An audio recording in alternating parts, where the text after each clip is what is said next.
Hey, want to buy some armor? Konnichiwa. This video is the first in the series about buying armor. I'm going to cover some general topics with it. In other videos, we'll go into details on European armor, Japanese armor, and some other specific questions a little bit later on. For now, let's get started. First question, are you looking for some fantasy armor for LARP or something like that? Just some general costuming? Are you looking for a modern day made historical reproduction, perhaps for living history or similar? Or are you looking to buy actual antique pieces to build up a collection of something that you hopefully probably wouldn't really wear because it's legitimate antiques? Now, if you're looking for fantasy armor, what sort of fantasy armor? Are you looking for something based on a video game, on a book, on a movie? Try to decide from that one which one you want to go into, and then that'll help you narrow down exactly what you want to get. If you're looking for something from a game, are you looking for something from Diablo? Are you looking for something from Neo? Are you looking for something from Ninja Gaiden? If you're looking for something from the movies, are you looking for something that would be European type armor, maybe from something like Ironclad? Or are you looking for some other form of armor like from RoboCop or something? And if it's RoboCop, I'm probably not going to be too much help to you. I'm going to be honest. I'm focused on European and Japanese type stuff. But I do understand some of the fantasy things. I grew up playing Diablo and things like that. Now, if your answer was historical, then narrow that down a little bit. Are you looking for historical European? Are you looking for historical Japanese? Are you looking for historical Middle Eastern? There's a variety of other options for that, so decide on which one of those that you actually want to pursue. And if you're going to delve into actual antiques, that's similar sort of questions. European, Japanese, Middle Eastern, all of the above. Now that you've picked a broad category and a specific type of armor within it, decide what you're going to be doing with it. Do you want to wear this to a Comic-Con? Do you want to wear it to living history? Are you going to be fighting in it? Are you just going to be displaying it? Some of those things can overlap. You can get armor that is valid for historical recreations, such as living history, that could also be worn to Combat Con, that could also be fought in. But if you're getting something that's LARP foam armor and you're wearing it to a Combat Con, I wouldn't really suggest fighting in it unless it's like boffer fighting, but that's where we start to get into the weeds of it. But just decide what the general thing you want to do with the armor is and make sure that what you're trying to do actually has a valid match for it. Now, as part of that, what am I going to do with it? Is this something that is meant to supplement existing martial arts? If you're in HEMA, then you're probably going to be going into a modern reproduction of European armor. If you're in Japanese martial arts, some of that may involve armor, so you're going to be looking into a type of Japanese armor. That can also help inform what decision you want to make with that. But for that, I'm going to suggest that you talk to the group or groups that you're affiliated with and see what their recommendation is for who to purchase from. Now, armor can be a fickle beast, especially if you're trying to get something customized. You need to decide, what is your patience threshold for this? Do you need something now? Do you need that immediate gratification? Can you wait 6 weeks? Can you wait 3 months? Can you wait 6 months? Can you wait a year? Can you wait more than a year? Because the answer to that question is going to somewhat or potentially even greatly reduce the amount of options that you have. If you want something in 6 weeks, you're probably not going to have a whole lot of options other than some off-the-shelf stuff or something that's maybe slightly customized. If you're willing to wait 6 or more months, then you can probably get in with some of the higher tier armors.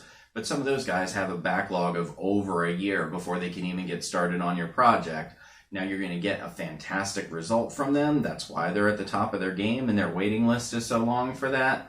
And of course there are exceptions. I'm not going to say everybody is flawless for that, but that's how they develop that reputation, is having very good products and very good service. And accordingly, you're just going to have to be able to wait. There's the old saying that time is money, but we're going to talk about time and we're going to talk about money. We just talked about time. How long can you wait or how long can you not wait? Well, we also need to talk realistically about budget. Is your budget $500, $1,000, $3,000, $5,000, $10,000, $20,000? That's really going to affect what you're able to get. You can't have a budget of $500 and put together, a high tier European replica suit of armor, because just the materials alone would cost more than that, and that's assuming that you have all the tools for it. And if you do, you're probably not watching this video, let's be honest. So be honest with yourself about what your budget is, but also understand budget doesn't always mean how much money do I have right now to burn. Budget might mean that you set yourself a goal of $2,500 to get a full suit of armor. And if you're setting yourself a timeline of 12 to 18 months and you've got $500 right now to get started, decide what you can do with that $500 and you can slowly build over time. You don't have to get the entire suit of armor all at once or all from the same place. Now, there's an old saying that says, buy once and cry once. That really applies here as well. You can buy some of the cheaper stuff up front and then replace it later on if you end up sticking with things. But sometimes that can also be a little bit painful. In the early days, the first suit of samurai armor that I bought was off of eBay. And, I paid many $100s for that, and it ended up being kind of bad. I didn't realize what the level of difference between a cheap samurai armor and a good reproduction is. So I really learned my lesson from that one. I ended up selling that original cheap one at a loss, and then there's a whole other backstory to that actually involves European armor and using that armor as part of a trade. Also a subject for another video. But if you buy a cheap set of leg armor for $50 and you want to upgrade it later on to something that costs $300, well, now you're into it for $350, unless you can sell that other lower leg armor for maybe $30 since it's used. And these are just numbers I'm pulling out of the air, but it's the example that trying to sell armor, you're not going to get what you paid for it the majority of the time, especially if it's used.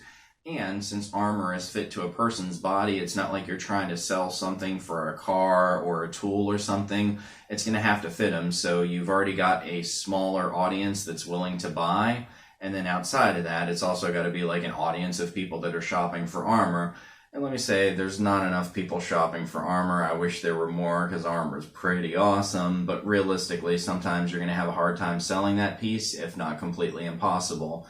So remember, that can impact your budget. If you thought your budget was $2,000, but you buy stuff and sell stuff, you might end up spending even less than $2,000 on the armor that you're actively wearing. Now, let's say your budget's $2,000, but you find some cheaper pieces and you buy that leg armor and it doesn't fit, and you buy the gauntlets and they don't fit. Well, now what you thought you were getting for $2,000 is going to start to amp up from those pieces that you bought and either had to sell at a loss or weren't able to sell at all. So remember, if you've got something specific in mind, try to be disciplined and save up for what you really want to get and not jump on something just because it's on sale or it's available. Now, I will say one caveat to that is if you're just getting started into armor, you're not exactly sure what you want to get yet, and you find a really good deal on something. I know a guy who actually bought an entire suit of armor for $1,500 used that didn't quite fit him right, but he was able to just immediately get a whole suit of armor. He didn't think about, oh, what style am I going to do, what period. That sort of answered all of his questions right there when he bought it up front. And likewise, if you find something that you really like, maybe you find, a Cuirass or a Cuirass and pauldrons and you really like that and you find a good deal, maybe it's something locally that you tried on and you realize fits you well, that can make a good basis for starting off on the armor.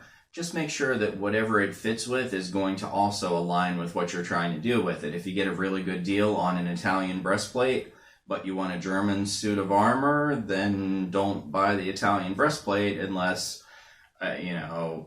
you want to buy two suits of armor, then hey, yeah, you're talking my language there. Buy two, do the Italian and do the German, but understand your budget just had to get much, much bigger because now you're buying two suits of armor.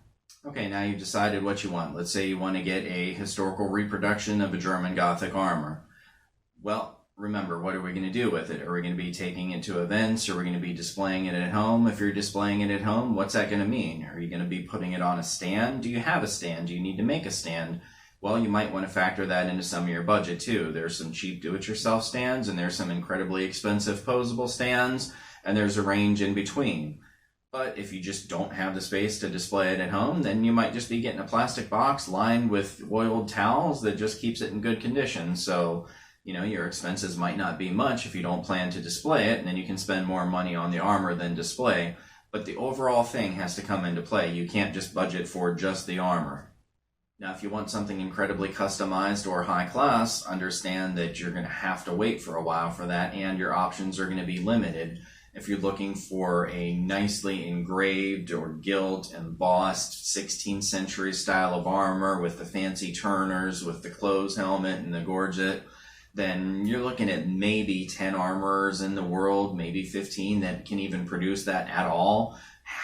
Some of them may not even speak the same language you do, so that can be difficult to get to just for that, and then budget is probably going to price you out of some or even all of them, and that's going to be an extensive amount of wait time. The people who are able to do that sort of thing, they take their time with it, they get it right, and they have a long backlog, so For that, I would certainly expect at least 6 months and maybe 12, 18, even 24 if it's something incredibly complex that requires multiple fittings. If they have you go back and forth, if you have to do castings, it can take a really long time to get a customized suit of armor. Even something that seems like it might not be an incredibly long time, I think I waited about 5 months to get the customized Green Samurai armor here, using the customization options that Iron Mountain Armory provided, and then a few more on top of it that they didn't provide. And I really appreciate Michael Astorita, the owner of Iron Mountain Armory, going through and doing this with me, because I got an amazing suit of armor that I really love. So I'm glad I was able to do that. And even though it took longer than the initial estimate for how long it took to make, the result is very much worth it. So understand that even if they quote you, 6 months, 12 months, it might take longer than that, but trying to rush them is just going to end up working against you in the end for the most part. Let the artists take their time, let them produce what they do it well, and you'll be happier in the long run. If it sounds too good to be true, it probably is. I know Ed Borkowski, he has an amazing suit that's a replica of one in the Wallace collection with a couple small changes. It was built by Jeff Wasson, who is one of the top 3 people that actually makes armor in the US, and it was a very expensive suit of armor. I've seen it in multiple spots, sold by Indian armorers who were basically stealing his pictures and saying, we can make this for you for $1,000, for $1,500. If you look at it and it seems like you're going to get that for that price, you're simply not. If you're one of those people that sees this black armor that's awesome with gold, and you see the guy twisting left and right, that's Dr. Capwell's armor. That one is constantly fraudulently misrepresented as, oh yeah, we'll make you that armor for a couple $1,000 or less. And that's just not how it is. If you want that top tier armor, then you're going to have to pay the top tier prices on it. There's no getting around it. I certainly wish there was. And then I would have a top tier armor, which I don't, unfortunately. But that's the reality of 99% of the world, and just how budget is and how people like this are with being able to afford something like that. It's well worth the price, and if it sounds too good to be true, it is. Now, if you're looking to try to get a Japanese suit of armor, then once the video is posted, it's going to be up here. If you're looking for a European suit of armor, once the video is posted, it's going to be up here. I'm not planning to do anything for antiques right now, but if that's something that's popular, then I might be able to put together what I know into another video. So if you're interested in that, let me know in the comments below. If you're looking to get into some sort of LARP armor, there's not really much more that I can say about it since I don't have any real experience with it. So I wish you the best of luck in chasing something down on YouTube or Google or whatever other sort of resource you want to look at for that. That's going to wrap it up for this one. So, as always, this is Samurai James saying thanks for watching and sayonara.